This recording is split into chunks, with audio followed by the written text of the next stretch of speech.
টোটোকে মহিন্দ্রা থার বানিয়ে রাতারাতি viral খোলাইগ্রাম station পাড়ার জাহির আলম। মানে ওনার সাথে কথা বলে আমরা বুঝতে পারলাম উনি দীর্ঘ 6 মাস ক্লান্ত পরিশ্রম করার পরে এই টোটোখানা বানিয়েছে থার হিসেবে। আচ্ছা, এই গাড়িটি কি আপনার? হ্যাঁ আমার। মানে টোটালটা আপনি বানিয়েছেন? হ্যাঁ। আপনার নাম কি? আমার নাম জাহির হোসেন। আপনার বাড়ি? খোলাইগ্রাম স্টেশন পাড়া। মানে গাড়িটাতে আপনার মানে টোটাল ইনভেস্ট কত হয়েছে? আনুমানিক 1,20,000। এখন হিসাব বাকি আছে। মানে এমনি গাড়ি যে চেসি মানে টায়ারগুলো কি টোটো টায়ার? টোটো টায়ারি সব টোটোর মতো। আর চেসিস এই বডি ফডিকে আপনি বানিয়েছেন? হ্যাঁ। তো কোনো ব্যক্তি যদি এই গাড়িটা বানাতে চায় এবং তার পুরাতন টোটো দিয়ে আপনাকে কিছু টাকা দেয় তাহলে আপনি বানিয়ে দেবেন? হ্যাঁ বানিয়ে দেবো।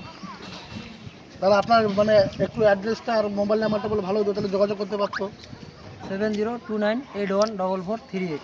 আর আপনার বাড়ি? খোলাইগ্রাম স্টেশনের পাশে। আচ্ছা ঠিক আছে, ধন্যবাদ আপনাকে।